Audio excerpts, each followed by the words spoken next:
Goeiemôre liewe boeties en sissies in Jesus Christus en welkom by vanoggend se erediens. Ons is baie opgewonde Dr. Henny Kombrink om jou hier te verwelkom vanoggend. En ek is altyd op my senuwees om mense voor te stel, want as jy iets op iemand of iets spesifieks op iemand se CV uitlaat, is hulle gewoonlik nie baie gelukkig met jou nie, maar ek dink jy sou nie een van daai wat jou CV wil laat voorlees nie, nê. Ek dink Henny, wat vir my belangrik is, die feit dat jy 'n dokter is en ons noem jou Henny, spreek van dit self, oor die nederigheid wat jy vanuit die woord uit elke dag leef, het eintlik so jou bediening beïnvloed en het die Here jou ingeroep om regtig die voete te was van die mense wat soms uitgestoot word uit die samelewing. En dit is vir my die mooiste getuienis as ek dink aan Henny, en dit is waarmee ek jou vanoggend eintlik wil voorstel. So dankie dat jy voete was op plekke wat ons soms te bang is om self te gaan loop. En ons sien uit na die erediens en jou preek vanoggend en om meer te luister van wat julle doen. Baie dankie. Dankie Zulke. Goeiemôre almal. Dis 'n groot voorreg om hier te wees, groot voorreg om nuwe gesigte te ontmoet, nuwe mense te leer ken. In die baie jare van die kerk hoor ons so dikwels woorde in die kerk wat ons dalk nooit eers begryp nie, dalk nooit verstaan nie. Een van daai wonderlike woorde wat ons hoor is daai oomblik op die kansel wanneer die leraar sê die fotum gebed. En daardie woordjie fotum getuig van ons absolute begeerte na die Here. Hoor daarom vanoggend in gebed die saamgevoegde woorde van Psalm 143 vers 8 tot 10, Psalm 25 vers 5 en Jesaja 8 en vestig Jesaja 6 vers 8 en vestig daardie woorde in jou hart. Here, laat my elke môre u troue liefde ervaar, want op u vertrou ek. Maak my die pad bekend wat ek moet loop, want na u smag ek. Leer my om u wil te doen, want u is my God. Lei my in u waarheid en leer my, want u is die God wat my verlos. Op u wag ek die hele dag. Amen. Toe hoor ek die stem van die Here wat sê, wie sal ek stuur en wie sal vir ons gaan? En ek het geantwoord, stuur my. Stuur my. Die God wie ons roep en die God wie ons stuur, staan in ons teenwoordigheid en hy is die God wie ons in sy heerlikheid groet en sê, genade vir julle en liefde en vrede van God die Vader en die Seun deur die kragtige werk van die Heilige Gees. Amen. Kom ons verheug ons in God en ons erken hoe ons na hom verlang wanneer ons lied 120 vers 1 tot 3 soos 'n wildsbok wat smag na water sing.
Ons ontvang vanoggend die wet van die Here.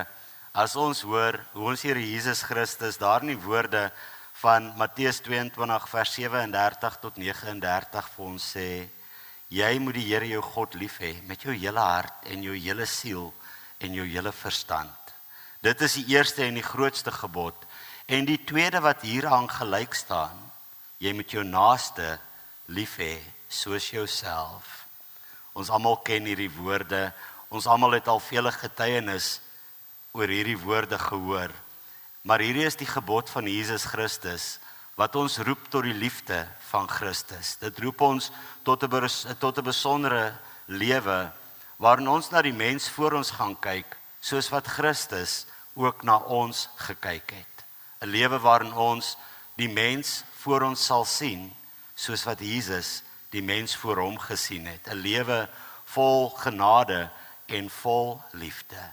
En dit is 'n liefde wat ons net kan ken wanneer ons voor die Here stil raak en ons sondes daar aan die voet van die kruis gaan neerlê en by hom pleit en vra, vestig daai liefde hier binne ons. Laat ons vergewe soos wat U vergewe, sodat ons in U teenwoordigheid ook ons roeping kan uitleef, rein van hart, rein van siel en rein van gees. Daarom bid ons vanoggend om vergifnis van ons sondes in die woorde van die Onse Vader, woorde wat almal ken, en voel gemaklik om hardop saam met my te bid, as ons vanoggend stil word. Voel vry om saam te bid.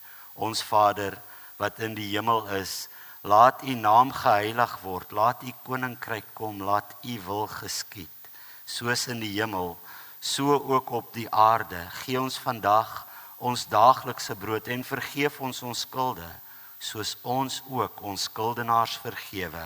Lei ons nie in die versoeking en verlos ons van die bose, want aan U behoort die koninkryk en die krag en die heerlikheid tot in alle ewigheid. Amen.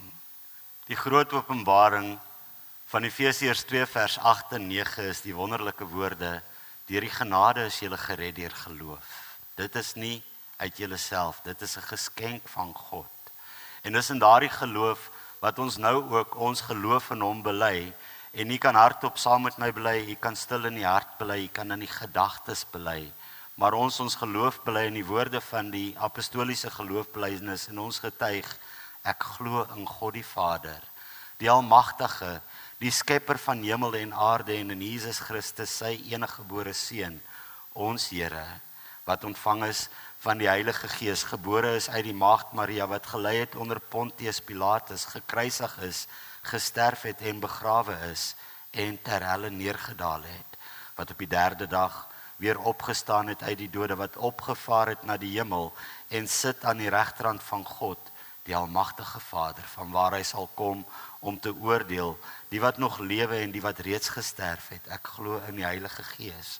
Ek glo in 'n heilige algemene Christelike kerk, die gemeenskap van die gelowiges, die vergifnis van sondes, die opstanding van die vlees en in die wonderlike ewige lewe wat daar in Jesus Christus op ons wag.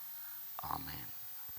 Kom ons vra God om hierdie belydenis in ons harte te vestig wanneer ons nederig in gebed na hom toe kom en hom vra om ook die getuienis van die woord vanoggend aan ons te bring. Here, heilig, heilig, heilig is U groot naam vir ewig. 'n Heiligheid wat ons oorkom as ons in U teenwoordig is. Heilig, heilig, heilig is U naam vir ewig. En ons is vanoggend net so besonder dankbaar, Here, om deel van U genade te wees, om as U genadekinders hier in die huis te kan wees.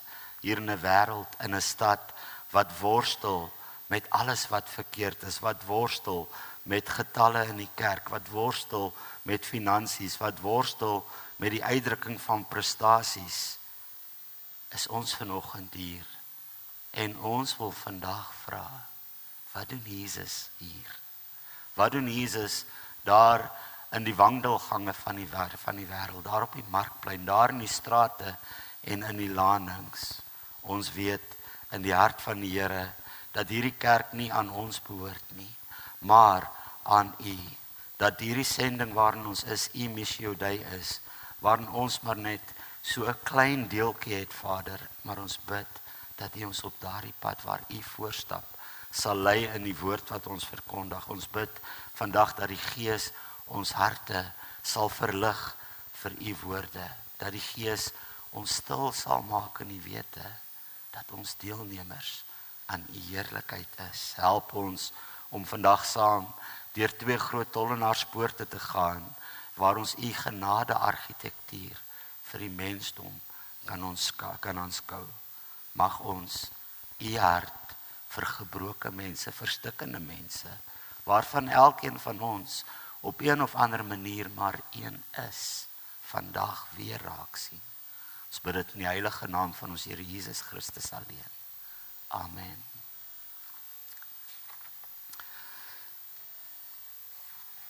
Die tema vir vanoggend is tussen 2 tollenaarspoorte, waar die kerk in die middel van 'n gebroke wêreld besig is om te worstel, in die middel van 'n gebroke stad besig is om te worstel. Hoor ons baie dikwels die woorde, maar wat doen julle daar? Kom vertel ons, wat doen julle daar? En daardie vraag, wat doen julle daar, is 'n vraag oor projekte en geboue en getalle en finansies en teikens en prestasies en programme en bestaansreg.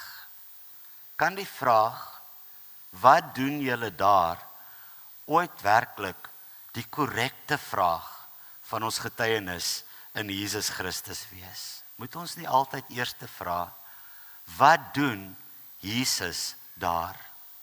Ons kerk, die kerk waarvoor ons lief is nie 'n sending van ons eie nie. Dis nie 'n lysie van ons planne en programme nie. Ons Missio Dei, daardie besondere roeping wat ons in God het, is anders. In ons Missio Dei deel ons in hierdie lewe aan daai wonderlike sending wat Jesus Christus voor ons kom vestig het en wat aan die drie-enige God alleen behoort. In ons Missio Dei is ons getuienis van Jesus wat in hierdie wêreld op pad is, en ons getuienis daarmee saam is dat ons in hierdie wêreld agter hom stap en stil staan waar hy gaan stil staan. Wanneer ons kom waar ons vra, wat doen Jesus? Dan verdwyn die werke van die mens en ons hoor die getuienis van die wonder van dit wat Jesus Christus alles in hierdie wêreld doen. As volgelinge op sy wonderlike pad, die pad van die weg en die waarheid en die lewe, is ons nie hoofspelers op hierdie markplein verhaal nie. Ons is medewerkers op die pad van sy genade. Die worstelvraag van die kerk deur die wêreld heen vandag is, hoe ontdek ons weer wat Jesus Christus doen?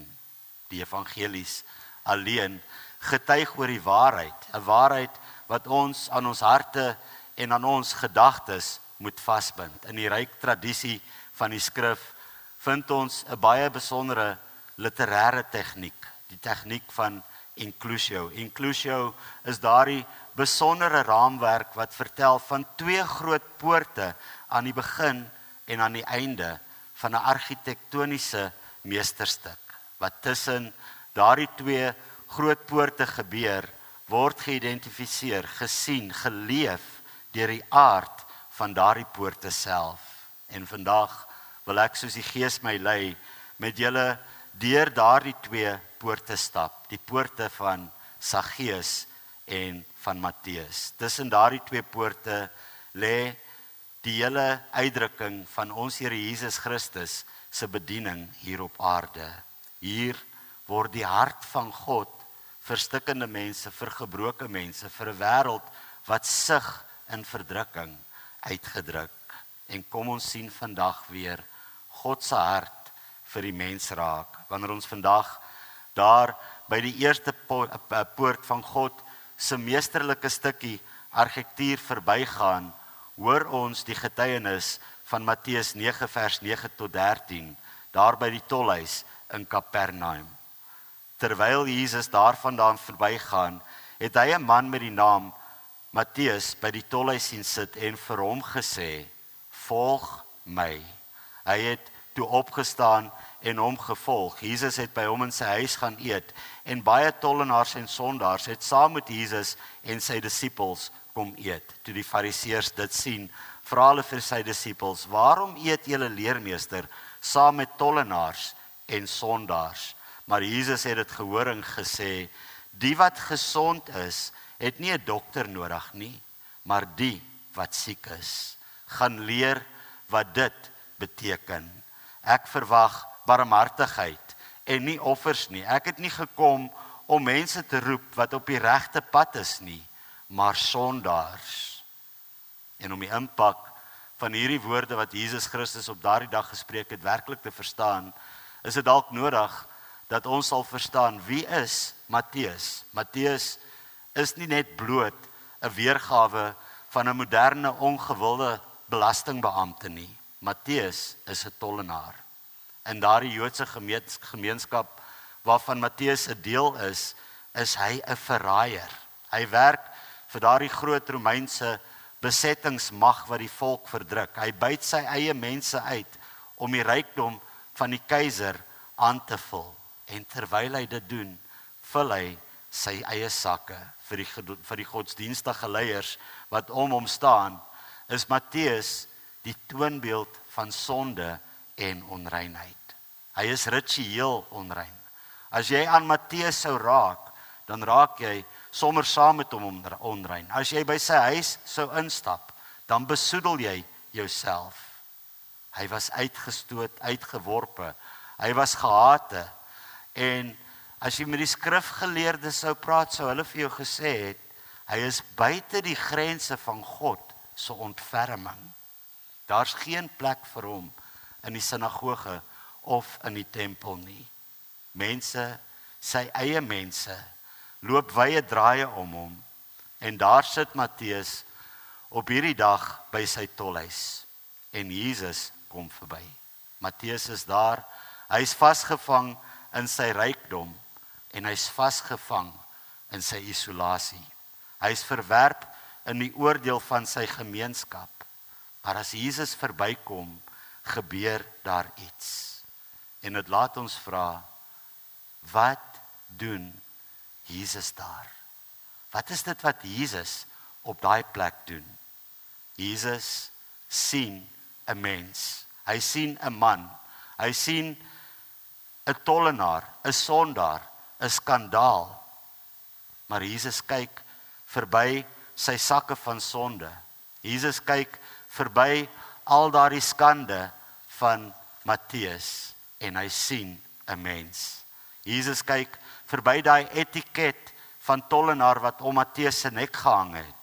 En dan hoor ons 2 woorde uit die mond van Jesus. Verstommend en eenvoudig is daardie 2 woorde. Volg my. Dis al wat Jesus vir hom sê. Matteus, volg my. En dink 'n bietjie oor daardie 2 woorde. Jesus voer nie 'n onderhoud met Matteus nie. Jesus vra nie vir Matteus, Matteus, kom doen belydenis aflegging, sodat ek kan sien of jy waardig is om my te volg nie. Jesus gee nie vir Matteus 'n teologiese vraelys wat hy moet gaan invul om sy teologiese oortuigings te verklaar nie. Daar's geen voorwaardes nie. Daar's geen lang verduidelikings van Jesus wanneer hy sê, volg my nie. Hy sê nie waarheen hulle op pad is nie. En hy sê nie vir Matteus wat dit hom sou kos nie. Want Jesus se genade kom eerste. En nog voordat Matteus sy bokke kon toemaak, nog voordat Matteus sy sonde kon bely, nog voordat Jesus sê hy is 'n kind van Abraham, voordat hy sy lewe kon regryk, het die genade van ons Here Jesus hom reeds gevind en hom geroep. Matteus se roeping wag nie op sy bekering nie. Sy bekering gebeur as gevolg van sy roeping. Matteus staan op daai dag op. Hy los sy tolhuis agter en hy volg Jesus. En kort daarna sit Jesus in Matteus se huis aan tafel En ons sien hoe die skrif sê, saam met baie tollenaars en sondaars. Nie een of twee nie, baie. Dis die getuienis. En dit is Matteus se vriendekring. Dit is die mense wie Matteus nog nie verwerp het nie. En Jesus gaan eet saam met hulle. Jesus gaan sit stil en hy gaan eet saam met die uitgeworpenes. En as die godsdienstige elite dit raak sien, is hulle verskriklik diep geskok. Hulle vra vir die disippels, waarom eet julle leermeester saam met hierdie tollenaars en sondaars? In hulle wêreld moes jy eers in God geregverdig word, voordat jy kon aansit. Jy moes geregverdig word, voordat God jou kon aanvaar. Jesus laat nie die disippels toe om te antwoord nie. Jesus hoor hulle en hy antwoord self. En hy gee vir hulle die handves, die handboek, die werklike getuienis van sy hele bediening in die woorde van Matteus 9 vers 13. Ek het nie gekom om mense te roep wat op die regte pad is nie, maar die sondaars. By hierdie eerste tollenaarspoort word die hele sending van ons Jesus Christus aan ons bekend gemaak. Hier kom God en hy openbaar aan ons hoe hierdie wêreld van ons in die sending sal lyk. En die sending begin nie by mense wat alles in hierdie lewe reg het nie. Dit begin nie by mense wat elke boksie getik het nie. Dit begin daar by 'n tolhuis. Dit begin daar by die radikale ontdekking dat Jesus soek na mense wat deur die wêreld verwerp is. En dis 'n enorme ontdekking. As Matteus Jesus volg en ons stap weg van die tolhuis van Kapernaum, dan ontdek ons deur die evangelies 'n reis van Jesus se lewe, 'n reis van ritme en van stilstand, net soos wat hy daar by Matteus gaan stilstaan het, 'n reis waarop ons die ritme van Jesus se voetspore kan raak sien. In die evangelies getuig ons en hoor ons die getuienis van iets wat baie besonder is. Jesus is altyd aan die beweeg. Hy's altyd op plek iewers, op pad na iewers heen. En op hierdie pad waar hy is, druk die skare hom. Op hierdie pad waar hy is, soek mense na hom. Dikwels sien ons hoe sy disippels die skare beheer polisie moet wees. Hulle werk om die pad vir hom skoon te hou, sodat hy kan uitkom waar hy moet kom. Maar wat gebeur op hierdie pad van Jesus? Daar in die stowwerige strate van Jerigo sit daar 'n blinde man met die naam Bartimeus. Hy's haweloos, hy bedel, hy skree uit die donkerte, seun van Dawid, ontferm u oor my. Die disippels gaan na hom toe en sê hy moet stil bly. Moenie Jesus op hierdie pad ontwrig nie. Dit pas nie in sy program nie. Hy's op pad iewers heen.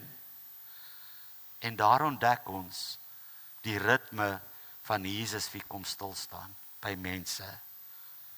En hy genees.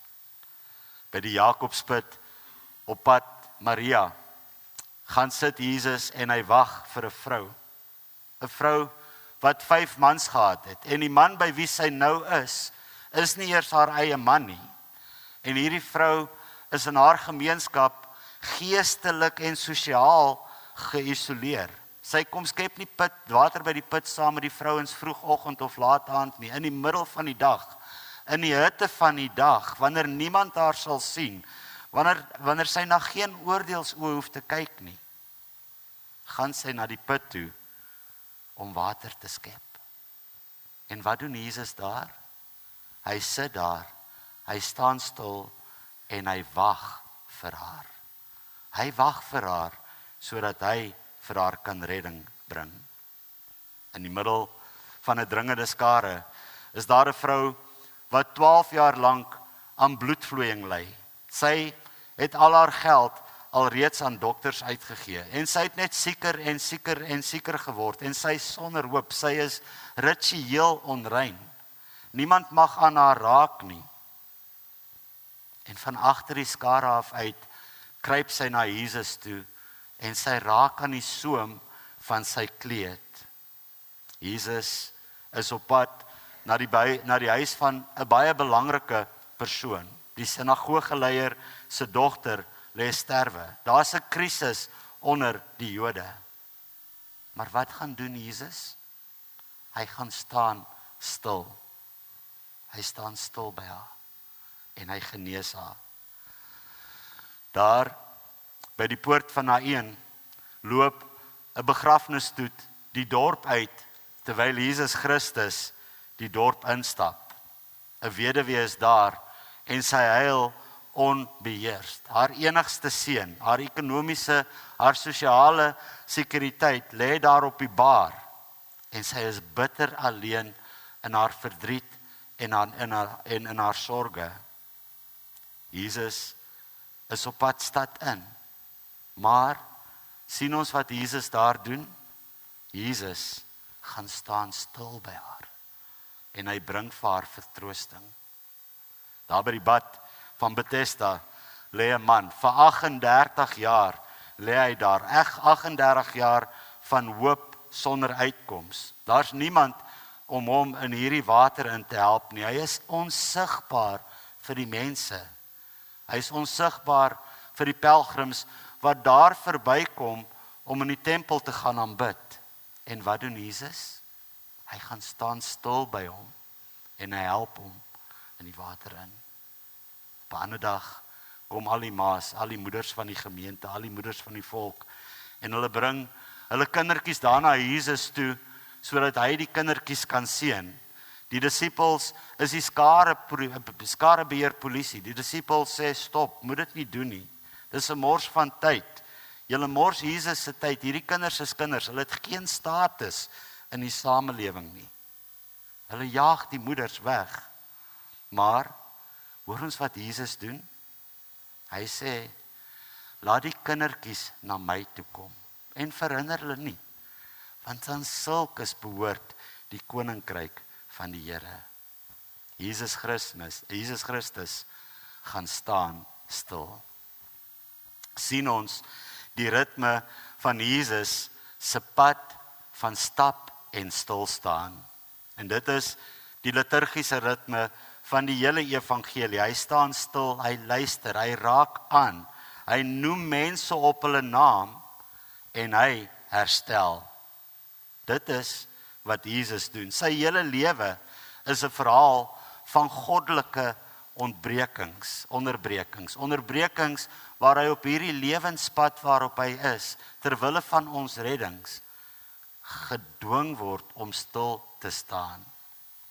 Sien ons die verskil tussen die wêreld van Jesus, die evangelie wat hy vir ons gee en ons eie wêreld raak, terwyl ons in ons eie wêreld altyd op pad is na die volgende belangrike saak, na die volgende belangrike program wat ons op die televisie wil kyk, na die volgende belangrike oomblik op 'n sportveld, staan Jesus altyd stil op sy reis, by daardie een persoon wat op die kantlyn van die lewe staan. Nooit in die evangelies lees ons dat Jesus vra, maar is jy nou Jood of Samaritaan nie? Is jy arm of ryk nie? Kan jy kom bydra tot my bediening nie? Is jy man of vrou nie? Is jy rein of onrein nie? Is jy regverdig of sondaar nie? Nooit vra hy dit, maar altyd wys hy sy wonderlike eerste liefde. 'n Liefde wat vir ons bestaan het, nog voordat ons hom geken het. Wanneer ons by Jesus uitkom, sien ons, daar is geen vooraftoets nie. Daar's geen morele audit van jou lewe voordat hy sy genade vir jou gee nie, voordat die barmhartigheid van God op jou vrygestel word nie. Die liefde van ons Here Jesus Christus word nie verdien nie. Ons kan dit nie verdien nie. Sy liefde word vir ons gegee. Dit is 'n liefde wat gedryf word nie deur die waardigheid van die ontvanger nie, want ons is onwaardig, maar deur die karakter van die gewer. deur hom wat homself gegee het, sodat ons kan lewe. Die karakter van elke bladsy wat ons in die evangelie sien, Jesus se getuienis op aarde is 'n getuienis van stap en stilstaan. Dis 'n sending van stilstaan by die mens wat voor hom is. Aan die einde van sy lewenspad neem Jesus se lewensreis hom na die stad Jerigo. Dit neem hom na die ander poort van God se meesterlike stuk argitektuur. Daar by die tolhek van Saggeus hoor ons die woorde van Lukas 19 vers 1 tot 10. Jesus het in Jerigo gekom en was op pad deur die stad. Daar was 'n man met die naam Saggeus, die hooftollenaar, 'n ryk man. Hy het geprobeer om Jesus te sien, maar weens die skare kon hy nie, omdat hy kort was. Hy hardloop toe vooruit en klim in 'n wilde vyeboom om Jesus te kan sien, want hy sou daar verbygaan. Toe Jesus by die plek kom, kyk hy op en sê vir hom, Saggeus, kom gou af, want ek moet vandag in jou huis tuis gaan. Hy het toe gou afgeklim en Jesus met blydskap ontvang. Almal wat dit gesien het, het beswaar gemaak en gesê, hy gaan by 'n sondige man tuis, maar Saggeus het opgestaan en vir die Here gesê, Here, ek gee die helfte van my goed vir die armes terug, en waar ek iemand afgepers het, gee ek dit 4 dubbel terug. Daarop sê Jesus, vandag het daar redding vir hierdie huis gekom. Ook hierdie man is 'n kind van Abraham. Die seun van die mens het immers gekom om te soek en te red wat verlore is. As Jesus by hierdie tweede poort uitkom, is sy bediening op aarde besig om 'n klimaks te bereik. Letterlik is hy op pad Jerusalem toe om te gaan sterf. Die kruis wag reeds vir hom, die gewig van die wêreld se sondes rus reeds op sy skouers. Maar wat doen Jesus op daardie oomblik? Hy gaan staan stil by Saggeus. En is amper asof ons hierdie verhaal van Matteus van vooraf moet hoor, asof Lukas vir ons wil sê, onthou julle nog wat Jesus Christus daar by die eerste poort van Matteus gedoen het, daar in Kapernaum? Kom ek wys nou vir julle wat hy hier aan die einde van sy reis op aarde gaan doen. Daar in Jerigo is daar weer 'n tollenaar. En hy is nie sommer 'n gewone tollenaar nie. Hierdie keer is dit die hooftollenaar. Hierdie keer is dit die groot kop in daai groot korrupsienetwerk. Hy is iemand wat ryk is. Hy het ryk geword ten koste van sy eie mense. Hy was gehate in die stad Jerigo. En Saggeus is bekend daar. Hy is die kort mannetjie met die lang vingers. Hy kan nie oor die skare se koppe kyk nie, maar daar is 'n nuuskierige honger in die hart van Matteus. En hy hardloop na 'n wilde vyeboom toe, net om so 'n blik van ons Here Jesus Christus te kry. En hy dink, as hy 'n toeskouer kan wees wat maar net anoniem daar tussen die blare sal wees, sal hy gelukkig wees. Maar dan gebeur daar ietsie enorm groot. Jesus stap nie verby Saggeus se wilde vyeboom nie. Hy gaan staan onder Saggeus se vyeboom. As hy opkyk, sien hy nie net blare nie, sien hy nie 'n ryk tollenaar nie. As hy opkyk, kyk hy in die oë van 'n verlore mens in en hy sê, Saggeus, maak gou, klim af, want ek wil vanaand by jou tuis gaan. En hoor ons wat gebeur? Jesus noem Saggeus by sy naam. Jesus het sy naam geken. Niemand het Saggeus aan Jesus voorgestel nie. Niemand in daardie omgewing sou hierdie miserabele mens in elk geval aan Jesus Christus wou voorstel nie. Maar die goeie herder ken sy skape se name. Hy ken die naam van daardie man wat in die boom sit. En weer, net soos wat dit by Matteus was, wag Jesus nie dat Saggeus sy hart moet verander nie. Jesus sê nie vir hom, Saggeus, as jy afklim, moet jy gou-gou jou rykdom gaan weggee en die mense wie jy afgepers het 4-dubbel gaan vergoed nie. Jesus sê, Saggeus, ek wil by jou kom eet. Dit is Jesus se woorde. Hy gaan eet eenvoudig by hom.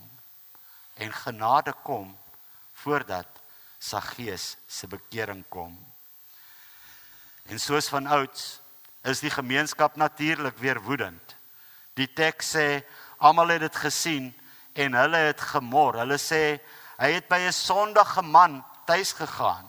Hulle vroom godsdienstigheid kan nie daardie skandalige vrygewigheid van God se genade ervaar en aanvaar nie.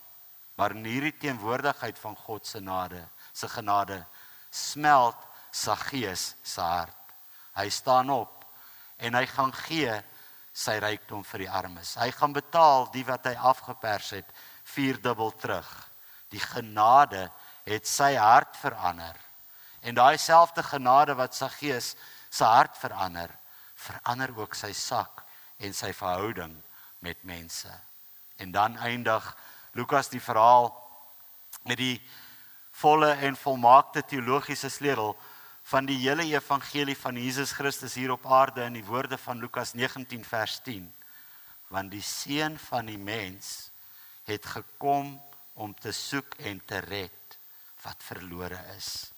Hierdie woorde van Jesus is die volle verklaring van alles wat tussen hierdie 2 tollenaarspoorte gebeur het. Die verklaring by die tolhuis van Matteus as Jesus hom saamroep. Die verklaring vir die blinde Bartimeus daar langs die pad.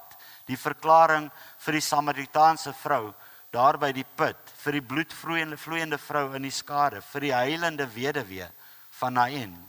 Dis die verklaring vir daai krepelman by Bethesda en vir die kindertjies wat Jesus nader roep. En dis die verklaring vir Saggeus as Jesus sê, ek wil by jou ingaan. Waarom stap Jesus op aarde in hierdie ritme van stilstaan? Omdat die seun van die mens gekom het om te soek en te red die wat verlore is. Sy hele sending is 'n doelbewuste uitreik na mense op die kantlyn, mense aan die kant van die samelewing, na mense wat wegkruip daar tussen blare van hulle eie isolasie, mense wat vasgevang is in die gewig van hulle sondeskuld. Dit noodsaak om ons te vra, as dit is hoe Jesus Christus werk, hoe behoort sy kerk te werk? As die kerk die liggaam van Christus hier in die wêreld is, moet die liggaam dan nie gaan stilstaan presies daar waar die hoof van die kerk stilstaan nie. As Jesus stil gestaan het, dan kan ons as kerk nie aanhou hardloop nie.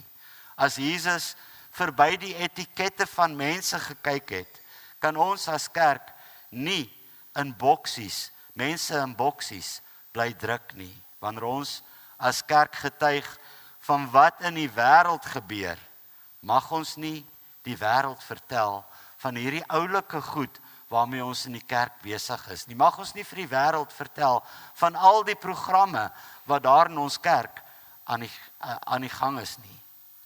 Ons moet vir die wêreld vertel van mense, van name, van gesigte, van verhale van ontmoetings, van verhale van stilstaan by mense, omdat ons Jesus op die pad volg en ons stil staan daar waar hy stil staan. Omdat ons Jesus op die pad volg en ons stil staan omdat hy by ons ingegaan het. Dink aan die mens van ons wêreld. Wees al hierdie Matteuse en Saggeuse van ons tyd. Wees die mense by die moderne tolhuise van ons samelewing. Mense wat gehaat word, uitgestoot word, geïsoleer word. Mense wat deur hulle eie keuses in hierdie lewe geval het en ook geoordeel word. Wees die mense wat tussen die blare van die bome daar in ons stede wegkruip. Mense wat anoniem probeer bly omdat hulle verlore is en wil wegkyk van daai 4 oë van oordeel.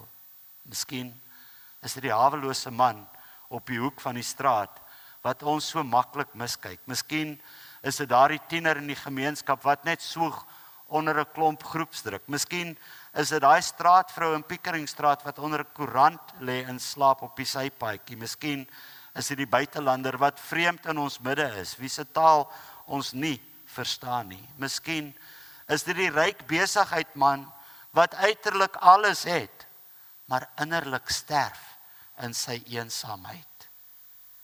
Wat is die verhaal van die kerk? Vertel ons vir die wêreld hoe Jesus ons oë oopgemaak het, sodat ons hierdie mense kan raak sien. Vertel ons hoe ons saam met hulle aan tafel gaan aansit. Vertel ons hoe genade en nie oordeel die eerste woorde van ons getuienis in Jesus Christus is. Hoor ons die getuienis van die geheim van ons Missio Dei. Ons bring nie vir Jesus na mense toe nie. Hy is reeds daar. Hy staan reeds stil by hulle. En ons roeping is bloot om saam met hom, daar by hulle te gaan stil staan. Kom, ons sluit af deur terug te kyk na die boodskap wat voor ons lê, die beeld wat voor ons geskets is. Na die 2 groot poorte wat Jesus Christus se bediening omraam, sien ons iets wonderlik. Aan die begin van hierdie bediening op aarde sit daar Matteus en Jesus sê, volg my. Aan die einde sit daar Saggeus en Jesus sê, ek wil by jou ingaan. Volg my, ek wil by jou ingaan. Tussen hierdie 2 tollenaarspoorte lê die hele wêreld waarin ons vandag leef. Tussen hierdie 2 tollenaarspore lê die werklikheid van ons bestaan op 'n plek waar daar nog vele blindes is wat rondtas in die duisternis, rondtas in die donker diepte van depressie, van verslawing, van rigtingloosheid, van 'n lewe wat geval het omdat die mens nie kan nie. Daar is moeders wat huil oor kinders wat die pad byster geraak het. Daar is mense wat langs grafte staan en treur oor geliefdes. Daar sondaars wat agter die mure van skandvlekke en skuldgevoelens skuil. En die wêreld voor ons is hierdie groot oopte tussen 2 tollenaarspoorte. Dis 'n wêreld vol mense wat net hier op die kantlyn van die lewe probeer oorleef. En oral waar hulle in hierdie gebroke, hierdie huilende, hierdie stikkende wêreld is, daar staan Jesus stil. Hy het nie verander nie. Sy pad het nie verander nie. Sy ritme word nog steeds versteur, maar hy hardloop nie verby die pyn van hierdie wêreld nie. Hy word nie afgesit deur tolhuise en vyebome nie.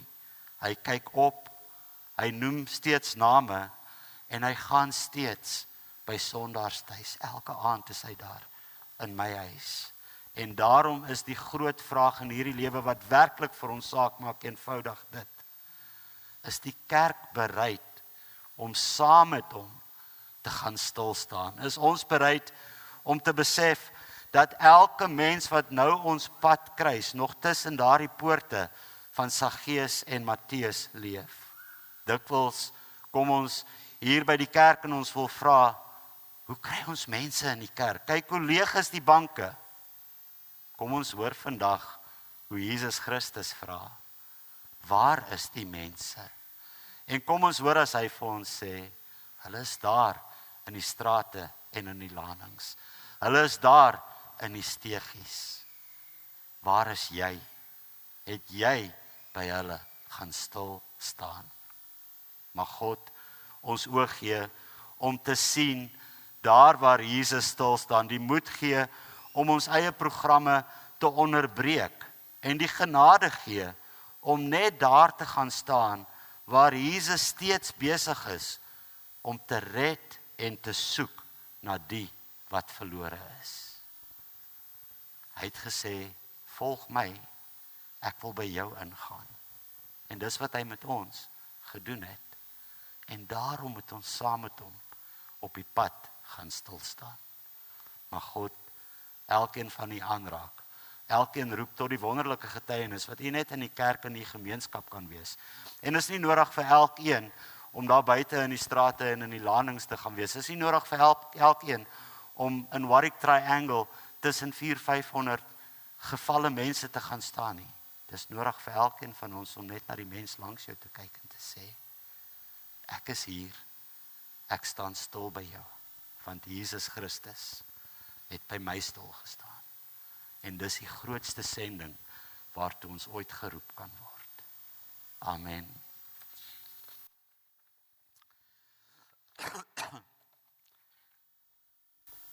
Here, Jesus Christus, ons dankie as ons die getuienis van u ongelooflike liefde en sorg en barmhartigheid hoor.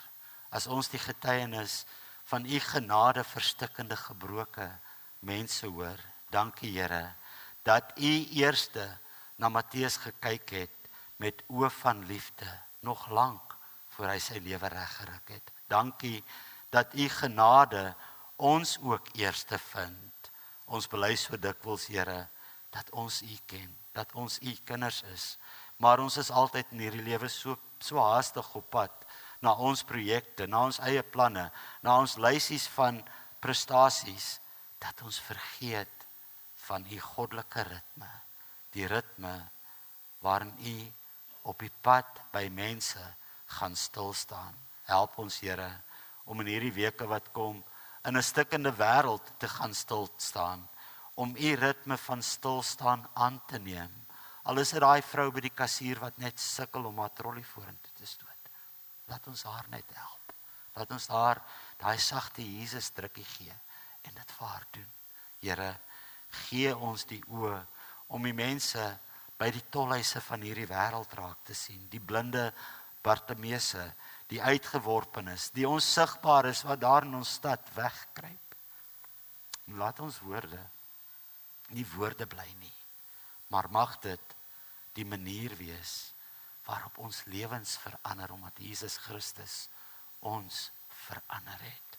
Help ons, Vader, om soveel minder kere te vra, wat kan ons bereik? En meermale te getuig oor dit wat u reeds bereik het. Te getuig oor dit wat u in die groot genadewerke reeds besig is om te doen. Wees met elkeen van ons, Here, en laat ons net weer tot 'n besef kom van die grootheid en die heerlikheid, en die almag en die glans en die skoonheid, en die redding wat daar in u wonderlike heilige naam is. Amen. Ek wil 'n paar minute praat oor Durban en Durban Middestad, en dit wat ons in Durban en in Durban Middestad doen. En ek het die kerkraad beloof, ek gaan probeer om nie die tyd te oorskry nie.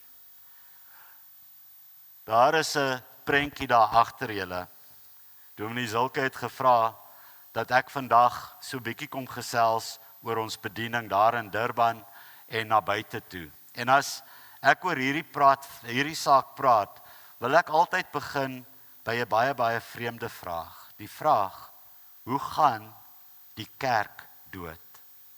Die kerk gaan gewoonlik baie stadig dood.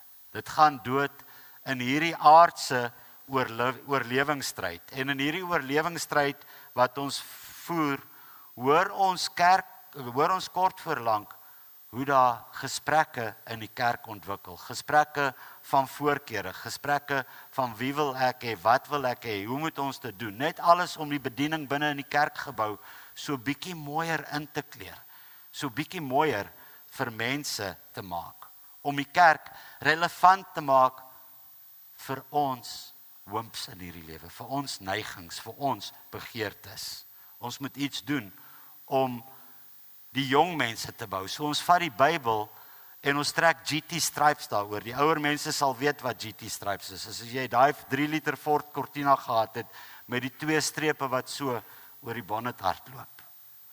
En ons wil die Bybel so inkleer. Ons wil so slapband Bybel oor ons arm gooi en das losmaak en die baadjie uittrek en die hemp moet oor die broek hang en ons wil met so 'n vreemde glimlaggie, Jesus is lief vir julle, julle hoef niks te doen nie. En ons wil die kerk van binne verander, omdat ons dink dat dit hier is waar ons moet oorleef. En is nie lank nie, dan ontwikkel daar leierskapkrisisse en dan ontwikkel daar finansiële krisisse. En nie lank daarna nie, hoor ons al die verskonings van hierdie wêreld oor hoe dit so sleg gaan met die kerk en hoekom dit so sleg gaan met die kerk. En ons is die arme, onskuldige bloetjies wat daaraan blootgestel word. Want alles wat hier gebeur, is mos nou die oorsaak van 'n politieke verandering. Alles wat hier gebeur, is die resultaat van ons demografie wat nou anders is. En daarom moet ons sukkel. En dit was presies die verhaal van Durban Middestad. Die verhaal van 'n plek waar ons weer voor Christus moes stil word. Die verhaal van 'n plek waar ons noodgedwonge moes erken dat al hierdie verskonings van die wêreld dalk die waarheid is. Maar die groot vraag is nooit gevra nie. En daardie vraag is, hoe het dit gebeur dat ons museumstukke op kerkbanke geword het? Waar die dominee Sondag moet preek en dan gaan ons huis toe tot volgende Sondag. Ja, die kerk is 'n wonderlike plek. Hierdie gemeenskap van gelowiges, hierdie oomblik waar ons as gelowiges vergader, is 'n oomblik van heerlikheid in die aangesig van die Here. Dis 'n veilige plek vir ons geloofsuitdrukking, vir ons geloofstoeligting.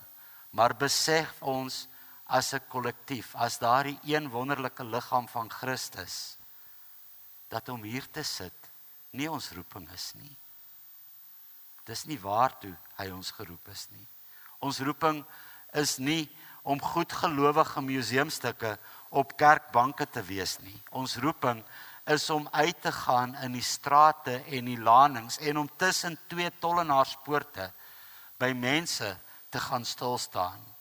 En eers toe ons daar in Durban besef het dat ons nie in onsself kon bestaan, as 'n klein gemeentetjie waar daar 11 mense oor was kon bestaan nie, maar dat ons in Christus leef en in sy Missio Dei leef, daardie Missio Dei van ons drie enige God, kon ons begin verander.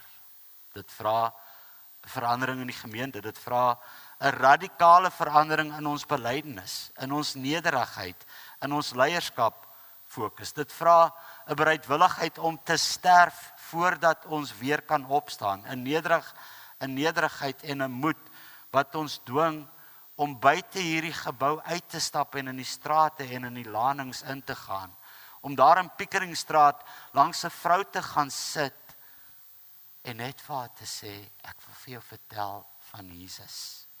Om daar met 'n fancy blou SLK te stop en in te gaan by Doctors for Life en die woord te bedien en uit te kom en die polisie arresteer jou en 'n ou non van 80 jaar hardloop met haar kiertjie uit en sy sê, leave him.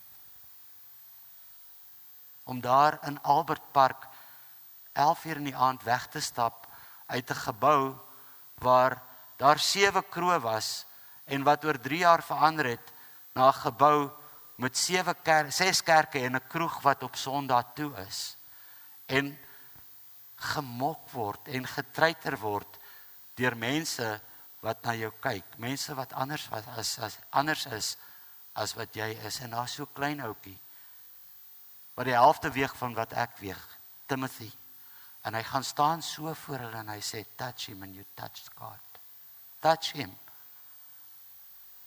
But you have to come through me first. Ek dink ons kan Timothy omblaas.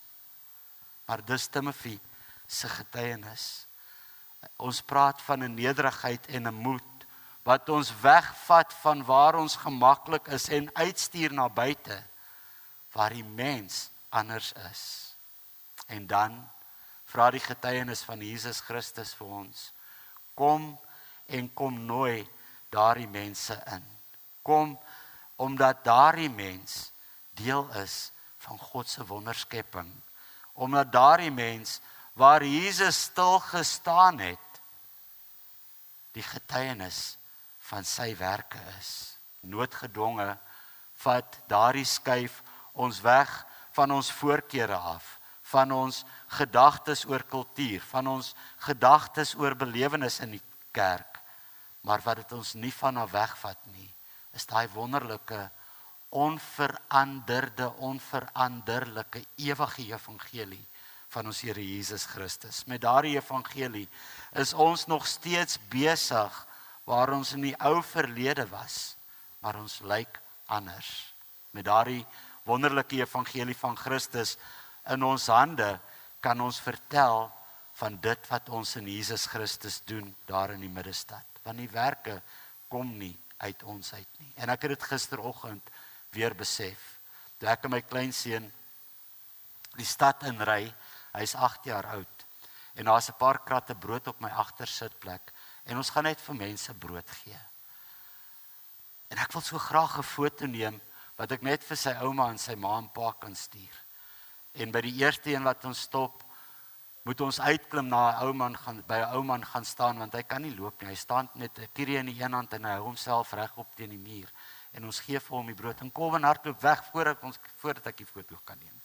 By die tweede een maak ek die venster oop en hy gee die brood uit en hy ruk sy kop weg toe ek die foto wil neem.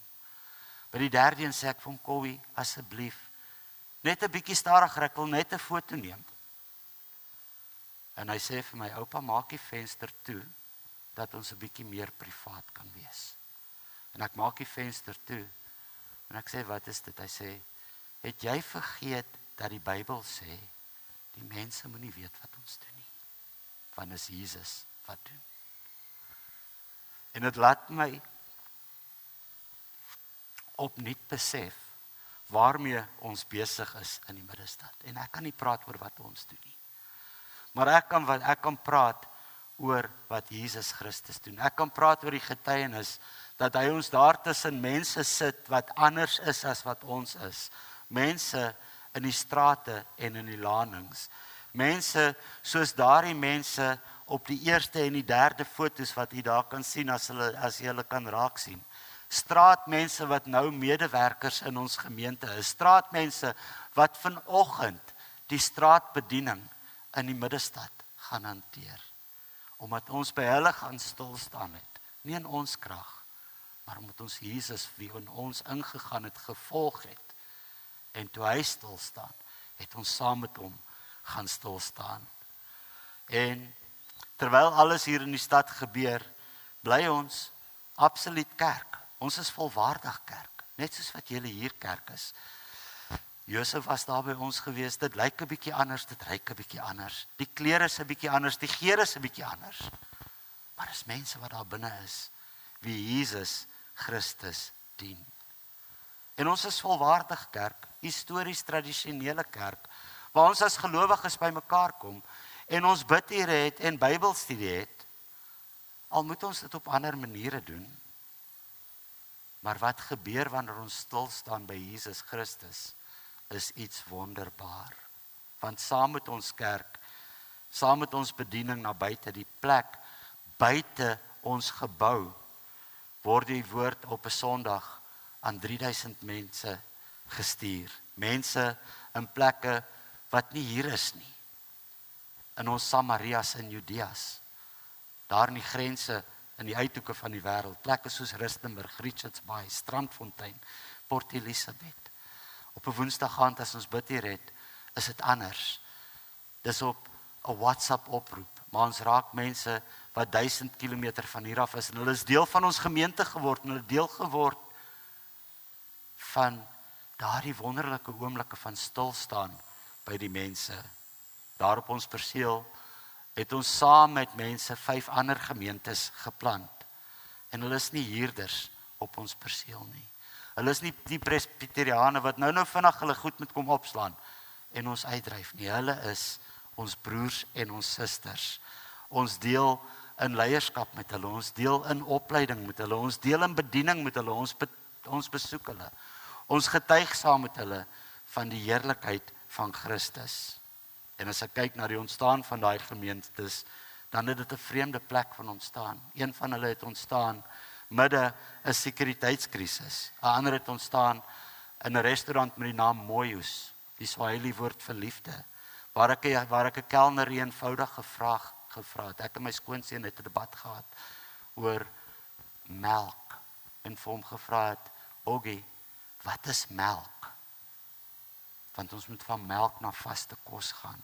Nog 'n ander het ontstaan midde in 'n xenofobie stryd in die middestad, waar ek uiteindelik tussen beide getree het en 'n Zulu man en 'n buitelandse vrou getroud is en hulle 'n gemeente in ons gemeente kom vestig het vir mense wat slagoffers van xenofobie is.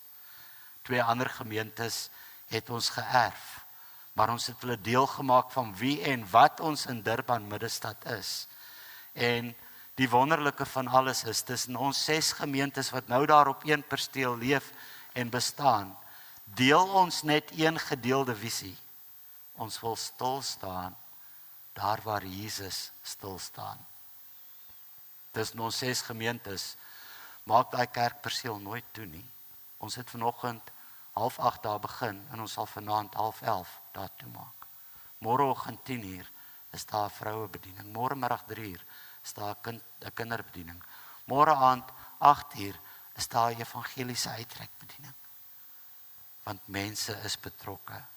Elke dag is daar 'n bediening. Maar dit is nie op die kerkperseel waar ons gaan stil staan nie. Dis buite daardie kerkperseel waar ons op die pad is waar Jesus is. Dis buite daai kerkperseel waar ons ritme noodgedwonge onderbreek moet word. Dis buite die kerkperseel waar ons in 'n ringskombinasie tussen Durban, Berea en Eskom nou leef en leer. Uit Durban gemeente uit werk ons na buite toe in die evangeliese bediening onder die naam His Hands Ministries. Leon en Berdien is permanent op die pad en julle het baie mildelik bygedra tot wat hulle daar doen. In daai bediening van His Hands Ministries het ons in die laaste 10 jaar 29 gemeentes gevestig tussen Port Edward in die suide en Kossiebay in die noorde. Nie omdat ons oulik is nie, maar omdat ons is daar waar Christus stil staan. Nie omdat ons iets bereik het nie, maar omdat Christus die harte van mense aanraak. Toe ons verlede jaar in die middel van die winter kom en daai klein gebouetjie wat ons noem Twalumi het brand af, toe kom die gemeenskapleier en sê, ek sien wat julle doen, hier is vir julle 'n gebou. Toe ons midde 'n xenofobie stryd in Doeko kom en ons kleuterskooltjie word afgebrand, toe kom die mense van Kwambonambi en sê, kom vat vir julle hout. Kom bou vir julle 'n nuwe skooltjie want ons sien wat julle doen. En saam met dit alles wat ons daar doen, het ons die wonderlike voorreg gehad om na mense soos ons te kyk, mense van ons taal, mense van ons kultuur. En daar op die syde het ons Tent City geplant waar daar nou 87 blanke plakkers bly, maar hulle kinders kan skool gaan. En Dominee Jasper hulle begin kyk na hulle en onderhou hulle en ons het 'n voltydse leraar op die perseel. Daar in die noorde het ons net buite St. Lucia by Shimula 'n blanke plakkerskamp geplant, waar daar nou omtrent 60 mense is. En is 'n wonderlike getuienis van wat daar gebeur. Verlede jaar tydens Winterhoop is daar 'n swanger vrou en sy wil die kind aborteer. En ons gaan sit net stil by haar, ons staan stil by haar. En Daniel Luka, die lig van God, word gebore. En hy is die ligstraal van daai hele gemeenskap. En al wat ons gedoen het, ons het gaan stil staan. Die foto daar op die regterhand van die skerm vertel van Tent City. En dit is 'n wonderlike verhaal. Vroeër in die jaar gee 'n dame hier in Botasiel vir ons 'n karavaan en sy vra, wat gaan julle met hom maak? En ek sê, ek gaan hom Tent City toe vat. En ek kom uiteindelik op die plek waar ek hom Tent City toe vat. En ek ken daai paadjie daarop en ek weet as dit gereën het en jou kar se wiele van daai 2-spoor paadjie afhardloop as jy in die moeilikheid, want dan val jy in die piesangland vas. En met daai karavaan toe ek om in die eerste draai gaan, toe val daai karavaan in die piesangland vas. En toe ek opkyk, toe staan omtrent almal die mans daar by die hek en hulle staan en lag vir my en hulle klap hande vir my. En vir 'n oomblik wil ek kwaad word en sê, maar julle het dit geweet, en toe besef ek, nee, ons het 'n familie in Christus geword. En dis hoekom julle die mikkie uit my kan uitvat daaroor. Dis hoekom julle vir my kan lag. En toe storm almal af en hulle stoot daai karavaan, daai bult uit, asof daar nooit 'n probleem is nie. Die kleuterskooltjie, die versorgingssentrum daar in Dokodoeko is 'n getuienis van heerlikheid in Jesus Christus. Toe ons niks gehad het, het ons daai plekkie in sy naam opgerig. 'n Ryk piesangboer van langsaan het gekom en gesê, ek moet elke dag 'n ton piesangs weggrawe. Kom vat dit. 4 vrouens maak elke dag uit piesangs die pineappels kies. 4 vrouens maak elke dag pineappelblad en pineappelkonfyt en pineappelsap. En hulle verkoop dit aan toeriste in St. Lucia en dit befonds daai hele perseeltjie. En terwyl hulle daar is daar moeders in die omgewing wat hulle kinders in 'n veilige plek kan kom sit terwyl hulle op die dorp gaan werk. In Durban en hy Durban gemeenteheid hanteer ons jaarliks die winterhoopprogram saam met Pen en Mes en Torings van Hoop. En julle gemeente het 'n besondere bydrae aan daardie program gemaak waarvoor ons baie baie dankbaar is. En ons kan getuig dat ons die kleinste vennoot in Winterhoop is. Maar die 60% bydraer tot die program was. Nie deur ons nie, maar deur Jesus Christus. Saam met dit gaan ons uit en op Highway Radio het ons elke middag 1:15 erediens. Saam met dit kyk ons na die mense op straat en help ons. En binne die konteks van ons nuwe kombinasie saam met Berea en saam met Eskom lyk dit ook nie anders nie. Uit Berea het ons die bediening by Eden Crescent gevind. Ons het nie meer Sondag kerktyd oor nie, maar op Vrydagoggende het ons die erediens daar waar ons net by ou mense gaan stil staan. Hierdie laaste 2 weke het ons onder die werkers van Tuinsig Sentrum van Bejaardes wat altyd agtergelaat word, 'n nuwe bediening gevestig. Net deur een kerkganger wat gesê het, ek wil daar wees. En sy's by hulle. En ek hoef niks te beheer nie, want Jesus Christus is in beheer. By Eskom was dit 'n treurige verhaal, 'n treurende verhaal. Saam met Africa Praise Ministries het ons hande daar gevat en in die laaste 6 maande 27 mense van die strate opgetel, wat weer deel is van 'n kerkgemeenskap. Dit sluit in Dominee Tiaan Jordaan se seun, wat net verlore geraak het nadat Tiaan weg is. Hierdie laaste maand het ons betrokke geraak by Melvin Kinderhuis, waar ons net die lewens van kinders wil verander. En in die hande van Jesus Christus het ons oor 'n maandperiode 18 geleenthede gehad waar kinders net bederf kon word, want Jesus sê laat hulle na my toe kom. Dis nie wat ons doen nie. Dis wat Jesus Christus doen. En al wat ons doen, omdat hy gesê het, volg my, ek wil by jou ingaan. Gaan staan ons stil daar op die plekke waar hy staan. Daar op die mense van die kantlyn van die wêreld. En ons neem deel aan ons kerkstrukture, ons neem deel aan ons ringstrukture. Ons is betrokke by die diakonia, ons is betrokke by die ringstruktuur, by die sinodale strukture, by Tuinsig, by Kruinsig. Maar ons eerste en grootste roeping is nie om museumstukke op kerkbanke te wees, maar mense daar buite wat die getuienis van Jesus Christus is. As iemand vir my wil vra, wat doen julle in die middestad? Wil ek sê, ek weet nie. Ons staan stil waar Jesus stil staan. Ek dink broer Josef het dit beleef toe hy die een oggend by ons was en die tyd al bietjie uitloop en ons nog nagmaal hou en na die erediens is almal daar in die kombuis in en hulle kry broodjies en hulle eet lekker. En weet julle wat die wonderlike is van waar God stil staan, waar Jesus Christus stil staan, verander hy mense. Daai selfde straatmense wat nie te lank terug mense was wat gebedel het, mense is wat mense se lewens versier het, staan na die tyd in die kombuis en hulle was die skorrelgoed. Want ons staan saam in die een bediening van ons Here Jesus Christus, waar niemand belangrik is nie.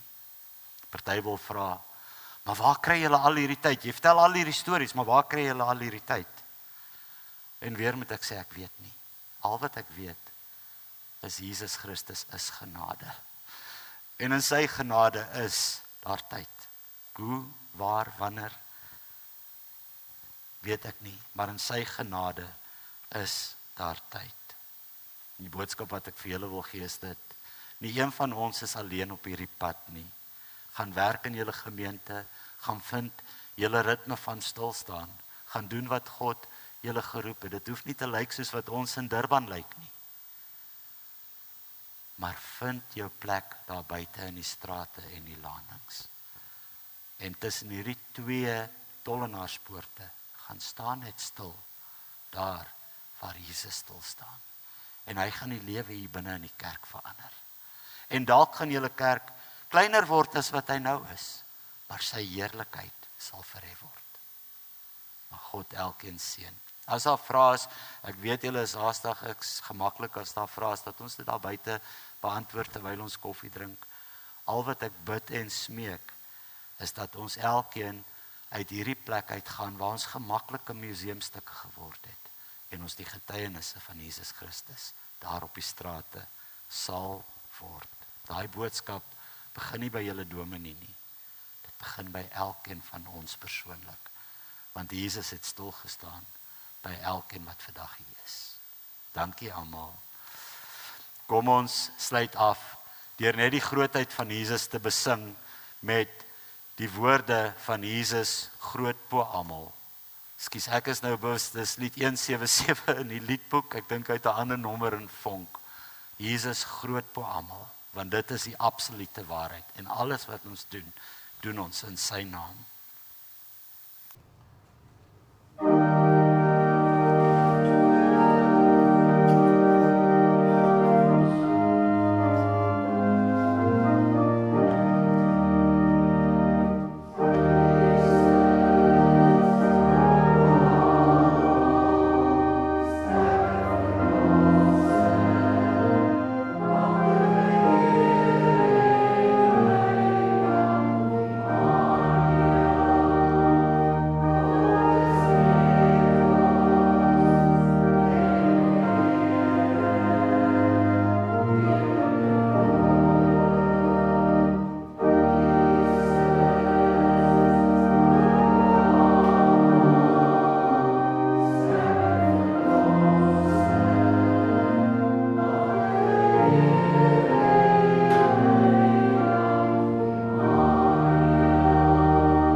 Hoe weet ons dat Jesus Christus is waar ons is? Daar in ons kerk is elke Sondag 'n man met die naam Amadeo. Hy kan nie 'n woord Afrikaans praat nie, en ek dink hy kan dalk 5 woorde Engels praat. En hy kom van Eritrea af. Maar elke Sondag sit hy daar in die kerk, en ek het al by hom gaan stil sit en gesê, kan ek vir jou iets verduidelik? En hy sê nee. Ek sê, kan ons jou help op 'n manier? Hy sê nee. Ek sê, maar hoekom kom jy hiernatoe? En hy sê, because you say Jesus Christ is the Lord. And that's all I want to hear. Jesus Christus is ons Here. Ontvang die seën van sy genade, sy liefde en sy troos wanneer ons vandag hier uitgaan. Die Here sal julle seën en julle beskerm. Die Here sal tot julle redding verskyn en julle genadig wees. Die Here sal julle gebede hoor en aan julle vrede gee. Amen.